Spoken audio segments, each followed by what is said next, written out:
Hello বন্ধুরা, আমি মিতালি।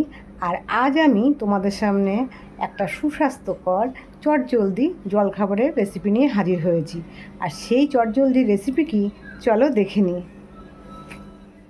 দেখো, আজ আমি বানাবো ডাবরি। আর এই ডাবরির জন্য এখানে নিয়েছি আমি সিদ্ধ করা মটর। সিদ্ধ করা মটরটা আমি ঢেলে দিচ্ছি। আর তার সাথে নিয়েছি আলু সিদ্ধ। আলু সিদ্ধ ছোটো ছোটো টুকরো করে কেটে নিয়েছি। আর দেব এর মধ্যে পেঁয়াজ কুচি,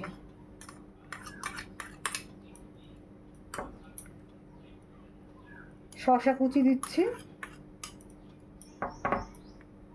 দেব টমেটো কুচি, সাথে দিচ্ছি ধনেপাতা কুচি, আর লাগছে লঙ্কা কুচি। এবার যারা লঙ্কা খেতে পছন্দ করো না তারা গোলমরিচের গুঁড়ো দিতে পারো। আর এর মধ্যে দেব আমি এই লেবুর রস। যার যেমন টক পছন্দ সে কিন্তু তেমনভাবে লেবুর রসটা দিতে পারো। আমি এখানে একটা লেবুর হাফ লেবু দিয়ে দিচ্ছি। আর এর মধ্যে আমি দেব সামান্য একটু সাদা নুন। আর এর সাথে দেব একটু বিট নুন। আর দেব একটু ভাজা মশলার গুঁড়ো। এবার যারা ভাজা মশলার গুঁড়ো পছন্দ করবে না তারা দেবে না। আর এটা একটু মিশিয়ে নিতে হবে, হালকা হাতে মিশিয়ে নিতে হবে।